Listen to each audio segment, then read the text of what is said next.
ধরুন আমরা কোনো গেম খেলছি বা কোনো ইম্পর্টেন্ট কাজ করছি, তখন যদি হঠাৎ করে কেউ আপনাকে ফোন করে ডিস্টার্ব করে বা কোনো আপনার নোটিফিকেশান এসে আপনাকে ডিস্টার্ব করে, তখন কীরকম বিরক্ত লাগে আপনি নিশ্চয়ই জানেন। যদি আপনি এরকম কোনো আপনি সিচুয়েশনে পড়ে থাকেন, তাহলে আপনি অবশ্যই জানবেন কীরকম বিরক্ত লাগে ওই সময়। ইম্পর্টেন্ট কাজ বলুন বা ইম্পর্টেন্ট গেম বলুন, যাই হোক না কেন, সেই সময় যদি কেউ আপনাকে কল করে বেকার ফালতু ধরুন কল করে আপনাকে ডিস্টার্ব করছে, তখন কিন্তু আপনার খুবই বিরক্ত লাগে। সেটা আমিও জানি। তো এটা আর হবে না।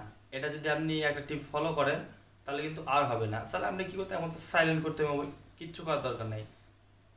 একটা টিপস ফলো করবেন, সেটার মাধ্যমে কিন্তু অটোমেটিকলি ওই টাইমে যদি কেউ ফোন করে বা কিছু করে, অটোমেটিক সাইলেন্ট হয়ে যাবে, ফোন সাইলেন্ট হয়ে যাবে। কিন্তু আপনি অবশ্যই দেখতে পাবেন রিসিভ করার, যদি আপনার এমার্জেন্সি হয় অবশ্যই রিসিভ করবেন। এটা নয় কি আমি বলবো না কি রিসিভ করবেন না, ফোন অবশ্যই রিসিভ করবেন, কিন্তু আপনার যে ডিস্টার্বেন্সটা হয় কি সেই ডিস্টার্বটা হবে না, ঠিক আছে? তো কীভাবে করবেন সেটা যদি জানতে চান, তো ভিডিওটা আপনাকে কন্টিনিউ করতে হবে। তো নমস্কার বন্ধুরা, কেমন আছেন সবাই? আশা সব লোক কীভাবে আছেন? আমি হলাম আপনাদের বন্ধু বড়রাম মণ্ডল এবং আমার চ্যানেলে আপনার সকলে জানাই স্বাগতম।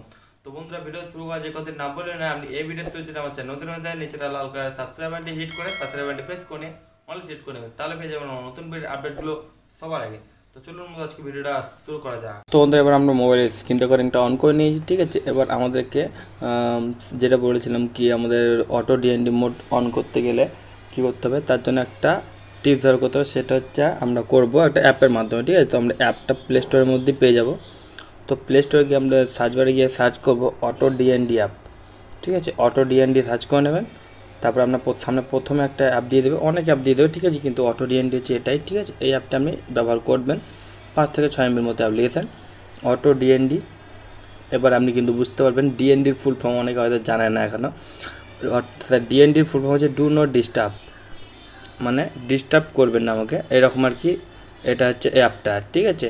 তো এটা আপনি তো হয়তো জানেন, অনেকে আপনাদের ফোনে নোটিফিকেশান টাওয়ার এখানে কিন্তু একটা ডু নট ডিস্টার্ব মোড থাকে, ডু নট ডিস্টার্ব মোড থাকে, কিন্তু সেটা কিন্তু অল টাইমের জন্য।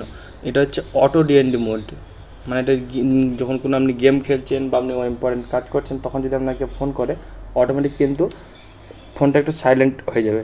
তো আবার আপনি যখন গেম খেলছেন তখনই কিন্তু হবে, আবার যখন আপনি গেম টেম খেলা বন্ধ করে দিয়েছেন, নর্মাল হয়ে যাচ্ছে, তখন কিন্তু আবার এটা অফ হয়ে যাবে, ঠিক আছে? এটা হচ্ছে অটো ডিএনডি মোড, এটা একরকম অটো সাইলেন্ট হয়ে যাবে, ঠিক আছে? তো এটা ডাউনলোড করে নেবেন, এই অ্যাপটার মাধ্যমে কিন্তু আপনার কাজটা হয়ে যাবে, ঠিক আছে? তো এখানে এটা ওপেন করে নিচ্ছি, এখানে আপনাকে ওপেন করা দেখিয়ে দিই, ঠিক আছে? আন্ডারস্টুড, এখানে পলিসি দিয়েছে, ঠিক আছে? এখানে একটা পারমিশন দিতে হবে, এখানে পারমিশন দিয়ে দিলাম, অ্যালাউ, ব্যাক করে নিচ্ছি। দেখুন প্রথমে হচ্ছে টাইম প্রোফাইল, এসে ক্রিয়েট নিউ প্রোফাইল, ঠিক আছে? টাইম প্রোফাইলে দেখি কী লিখছে। আমি আমার এটাকে অ্যাক্টিভ করতে পারি যতক্ষণ ইচ্ছে, ঠিক আছে? 30 সেকেন্ডের জন্য করতে পারি, 30 মিনিটের জন্য করতে পারি, যত ইচ্ছা আপনি এটাকে টাইম অনুযায়ী আপনার এই মোডটাকে অ্যাক্টিভ করবেন, ঠিক আছে? মানে এটা হচ্ছে আপনার ধরুন আপনি একটা গেম খেলবেন 10 মিনিটের জন্য, ঠিক আছে? তো আপনি 10 মিনিটের জন্য এই মোডটাই করে দিলেন, তারপর কিন্তু 10 মিনিট পরে এটা কিন্তু আবার অফ হয়ে যাবে, ঠিক আছে? শিডিউল হিসাবে একটা কিন্তু হবে। আপনি বুঝতে পারছেন কী বলতে চাইছি, ঠিক আছে? তারপর ক্রিয়েট নিউ প্রোফাইল যদি প্রেস করেন, এখানে আপনি আপনার প্রোফাইল তৈরি করতে পারবেন, ঠিক আছে? এখানে নেম দিয়ে, স্ট্যাটাস দিয়ে, নর্মাল, ঠিক আছে? অ্যাক্টিভিটি কন্ডিশন সব কিছু দিয়ে আপনি আপনার প্রোফাইল তৈরি করতে পারেন। আর এটা হচ্ছে আপনি আপনার সেট করতে পারবেন, কখন চান আপনি, সেটা আপনি সেট করতে পারবেন। এ দেখুন এখন কিন্তু 5 সেকেন্ডের হয়েছে, ঠিক আছে? এবার কিন্তু আপনি টাইম বাড়াতে পারেন, দেখুন অটোমেটিক টাইম বেড়ে যাচ্ছে, দেখতে পাচ্ছেন ডিউরেশনে।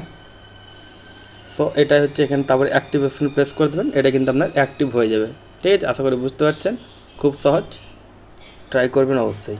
তো বন্ধুরা, এই ছিল আজকে ভিডিওটি। এই ভিডিওটি আপনাদের কেমন হচ্ছে অবশ্যই একটা কমেন্ট করে জানাবেন, এবং যাওয়ার আগে ভিডিওতে একটা লাইক করে দেবেন, এবং আপনার বন্ধুদের সাথে শেয়ার করে দেবেন, তারাও এই সমস্ত ভিডিও টিপসগুলো যেন পেতে পারে। যদি পরবর্তীকালে আপনি আবার ভিডিও টিপসগুলো পেতে চান, তাহলে চ্যানেলটি সাবস্ক্রাইব করে রাখতে পারেন। দেখা পরে কোনো ভিডিওতে, তো জন্য থ্যাংক ইউ, টাটা, ধন্যবাদ।